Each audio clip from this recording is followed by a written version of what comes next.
G'day legends, welcome to another installment of Monday Q&A. I hope you've all had a fantastic week and weekend. To everybody who submitted a question for this week's Q&A, thank you very much. If you'd like me to answer one of your questions on next week's Q&A video, simply put it in the comments section below. And as always, a massive thank you to all of the subscribers on the channel, my amazing patrons who support me over on my Patreon, and to everybody who's taken the time to check out the music that I make with my band Ragdoll. That is linked in the video description. If you happen to be in Melbourne in a little over a week's time, Ragdoll are playing Glamfest on Friday the 16th. We would love to see you there. We're playing with Lynch Mob, Slaughter, and a bunch of other amazing bands. I'm super pumped for it, but for now, let's get into some of these questions. Let's pick up with a thread from last week's video talking about the Godin Lurkst Limelight. Is any guitar really worth $4,000?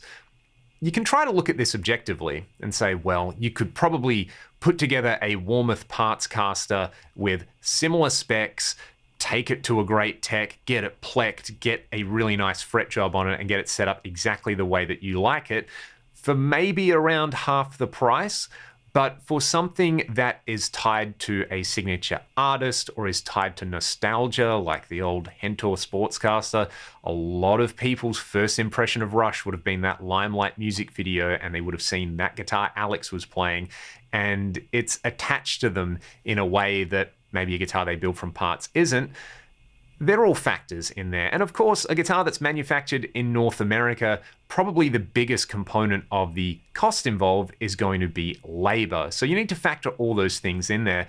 But at the end of the day, really the only person who should care about that decision is the person spending their money. I guess if that person then goes around gloating over people and saying, oh, I've got a $4,000 guitar, it's better than your $500 guitar because it costs more money, I don't really think you could objectively say that anymore. We're not living in the guitar market 30 years ago where, a $500 guitar and a $2,000 guitar might actually have a lot more objective differences between them. Nowadays, with modern manufacturing, with the choices available, it's probably not the case. You probably just spend the extra money on there because it's something you want that little bit more. And it really is a first world problem at the end of the day. Like my entire life on this channel, these are all first world problems. It's important to have that perspective on there. If you got the cash and you want to spend it on there, again, I don't want to yuck anyone's yum. Another question that popped up after last week's video where I was talking about what does and doesn't constitute a true Les Paul. With so many people playing through digital modelers nowadays or plugins, whether it be a $150 NuX modeler or a $2,000 Axe-Fx, does the whole authentic thing really matter when ultimately the devices we're playing through are digital recreations of authentic amps? And again, I'm just going to get groin rash from straddling the fence here and say it all comes down to whether it matters to you. For some people, knowing that they're playing through something that is all analog or knowing that they're playing through a real amp is very psychologically important. Even if you isolated all the variables and in a blind test they couldn't tell the difference, if they have that little bit of knowledge, call it a placebo if you will, that they're playing through the real thing, they might play a little bit better. And I'm not saying that playing a modeler through studio monitors versus a real amp in a room with a guitar cabinet are the same things. Again, let's say you isolated all those factors, you mic the cab in a totally isolated room versus the modeler. I'm not talking about that. What I'm saying at the end of the day is really play what inspires you and try to make cool guitar sounds. And kind of more importantly, if you're recording or you're performing, try to play cool parts and try to put every bit of your being into that performance. Those things matter so much more than, whether a particular guitar has a bone or a tusk nut, or whether you're using 9 or 9.5 gauge strings. Just go out there and play with conviction and give it your all. And it's pretty easy to overlook. Again, it's all about going out there and trying to make music the way that you want to. That is part of the enjoyable process about being a guitar player, being a musician is, you can look at it like there's rules, but all the fun happens when you start to bend those rules. Let's move on to some gear related questions now. Some suggestions for low wattage tube amps that would work great using the 4 cable method with an effects unit. anything that's got a decent effects loop here is going to do the job. The Soldano Astro is an amp that I've used quite a lot on the channel recently, and I've been loving that amp. The fact that it gives you a power amp sim and IR loading makes it even more flexible. I've also previously owned the Churiatone Son of Yeti, which I really liked. There's also options like the Sir PT15. There are the Rev, what is it, the D20 and the G20. They're not amps that I've tried, but they tick a lot of those boxes. Any of the modern boogies will do the same thing. The Marshall DSL series as well are just stalwart rock amps. The new 20 watt series that they've been doing, like the SC and the SV20. Hopefully I'll demo an SV20 on the channel soon. But yeah, if it's got a decent enough effects loop and you're able to understand how to gain stage between the unit, the front end of the amp, and the effects loop, you'll probably have a pretty good time. I spend a lot of time on this channel dialing in modeling devices and amps and trying to provide tutorials on how to go about this.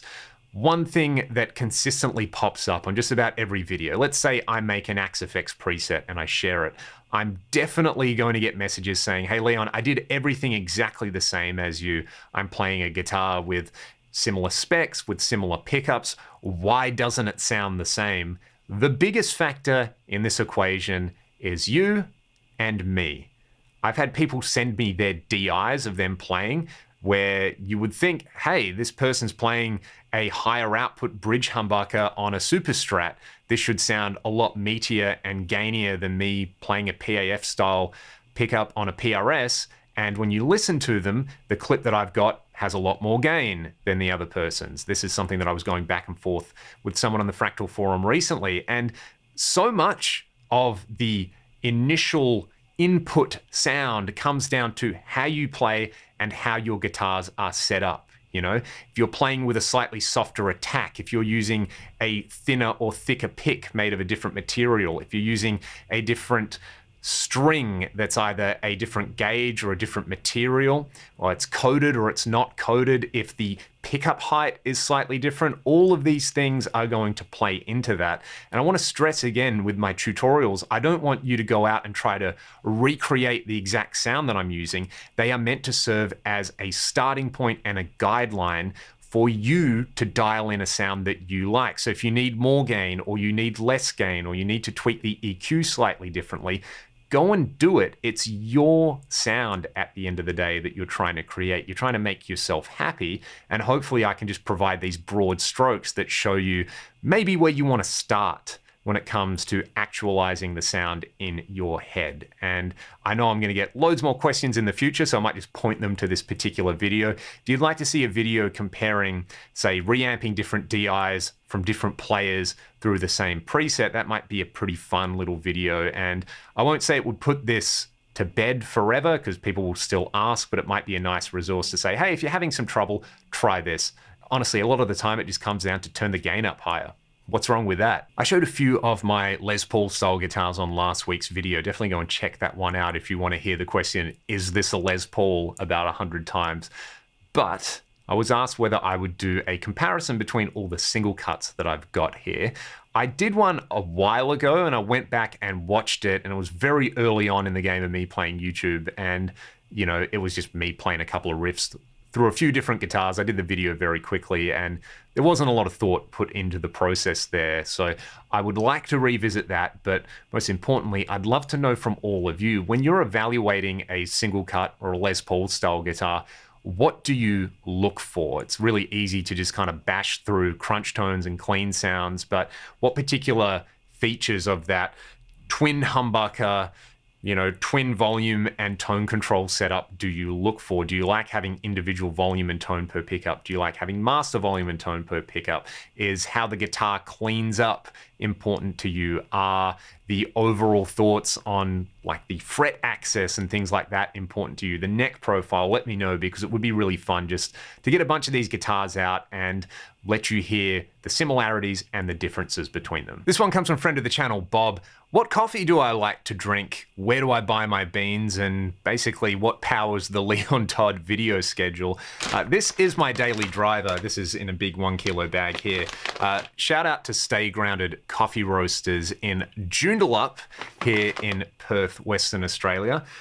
I stumbled across their stuff a few years ago, and it's the most innocuous looking unit in an industrial area. Half of the shop was a coffee shop and the other half was an irrigation business. But I have been going to them, like I said, for a few years now. Andrew absolutely knows his stuff there, and it's always great going in and chewing his ear off, talking about what I'm into recently. So this one, I love their single origin coffees, but as just a kind of daily driver to have with, I normally have mine with a little bit of oat milk, and my wife also likes oat milk as well. This one's a Colombian, Ethiopian, and Brazil blend. It's relatively light-ish, not a super light roast in there, but definitely not dark. I should pull some out and I should smell this because it smells amazing on here. So what do these guys look like over here? I don't know if you can get a good visual on that. So that's their confectionery blend. I really like that.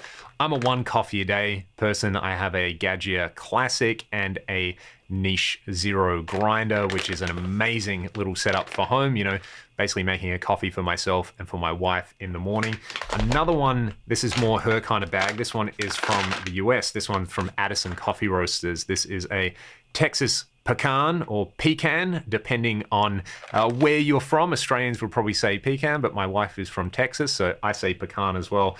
That's a flavored one, and the smell is just amazing. A much darker roast on there, which seems to be pretty prevalent in the US. Also, if I feel like having another coffee, but I don't want the buzz, because I'm mostly someone who drinks coffee because I love the taste and I love the little morning ritual of prepping a shot and pulling it and then getting to taste it. Stay Grounded do a really, really good fully washed decaf. So that's their single origin Colombian decaf.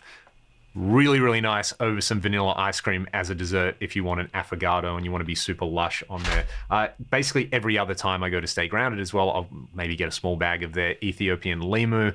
They do some really nice Brazilians. I'm not really that into a lot of Brazilian coffees, but whatever they're sourcing theirs from, whatever they're doing to it is really good. A few other places in Perth that I have enjoyed. Yahava out in the Swan Valley do some really excellent stuff. Another small roaster that I checked out here recently is Caltiva. I really liked the blend that I got from there. I went to drop off some guitars with Tim from Williams Guitars, and right near the workshop there was a roaster, popped in and had an awesome chat there. That one was more of you just straight up dark chocolate flavor, whereas the Stay Grounded stuff, or this confectionery one, leans more towards your kind of caramel flavors. And then the limu that they do is way more of a kind of fruity citrus thing. I tend to like more of the acidic, citrusy, fruity flavors in there, and some of the fermented single origins that you can get as well. Whereas my wife leans a little more traditional, a little more to the dark side of things. Let me know how you all like your coffee in the comment section below. I feel like